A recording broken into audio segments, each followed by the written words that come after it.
Hello, everyone.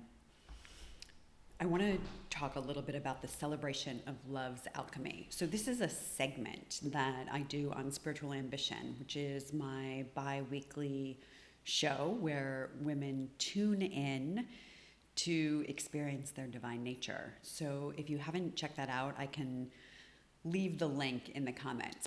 The celebration of love's alchemy, I want to just share with you the introduction to this segment because I would love your ideas. This came to me very spontaneously and serendipitously, where I was eating an orange, like one of those little cuties, and it was so juicy, and the juice was like running all over. And instead of trying to do it neatly, I just leaned over the sink and I got into it. I was like, oh my God, this orange is so juicy and succulent and yummy. And I just like let the juice run over me, and it was dripping down my face. And in that moment, I thought, there's so many moments and pieces of our life that we overlook. And as spiritual beings making our way through this epic human adventure, we overlook the fact that we are really here for all of it. And everybody wants to have a nice, easy, joy-filled, perfect-looking life.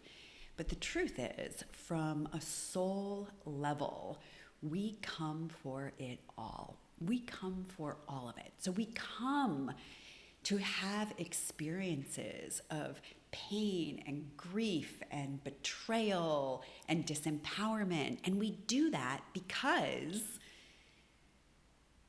in this life, everything we're doing is an opportunity to experience our power. And so when we have these opportunities for a loss of power, it gives us the framework that we get to walk back into the reclamation of our power. And on a deeper level, we get to remember that we are creators. So the intention behind the celebration of love's alchemy was to bring our love and attention to the less obvious things in life that inspire growth. And really, they hold within them these sparks of magnificence.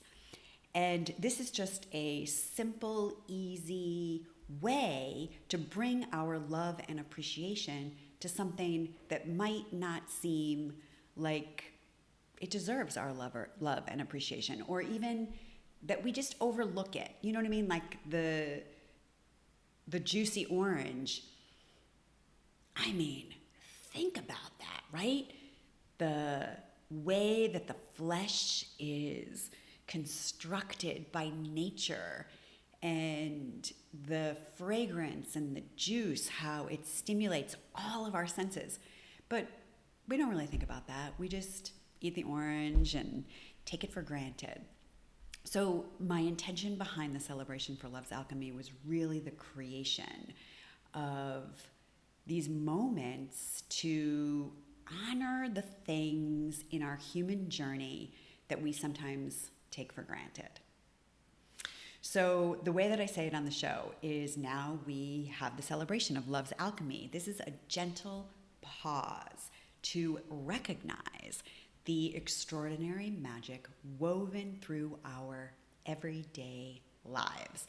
Each episode, we take just a moment of loving celebration for something that might seem ordinary or contrary at first glance, but it holds within it a spark of brilliance as we celebrate and remind ourselves why we chose to take a human body and come here to human land.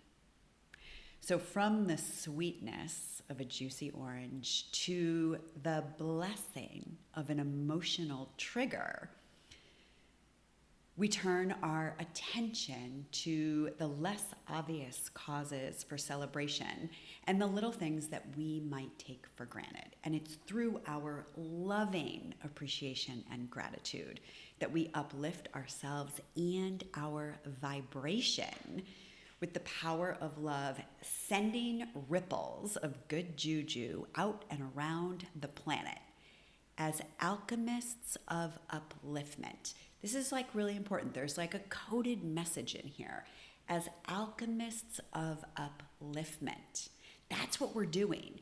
We are changing the frequency, our frequency of the relationship that we have to whatever it is that we're putting our focus and our attention on.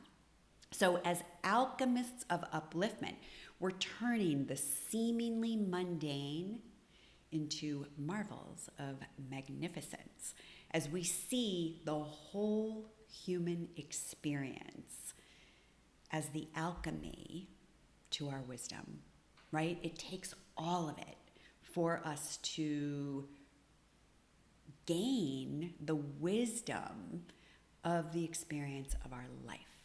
And so this is our conscious awareness that we're placing on things that we might overlook, or things that we find to be mundane, or even things that we just blatantly dislike. So I want to hear from you. So today we're going to talk about spiritual curriculum. So the celebration of Love's Alchemy on today's show, which takes place at 2:22 p.m. Pacific time, on Tuesdays, every other Tuesday, we're going to bring our love to spiritual curriculum and why we want to love our spiritual curriculum. But I want to hear from you. What is it that you overlook, or you take for granted, or you just blatantly don't like, don't want, don't even want to be associated with, that we can bring some love to? Because when we bring our love to anything, we dissolve the friction and the resistance, and we neutralize it in a way. We bring our neutrality to it, and then it doesn't have power over us in the way that it once did. And this is a way that we bring ourselves into balance. For your consideration. All right, I hope you found this helpful. If you did, if you could please hit like and subscribe. I'm Donna Bond. I'm a soul catalyst. Thank you so much for being here and for watching today. Hope you can tune in to Spiritual Ambition. Thanks.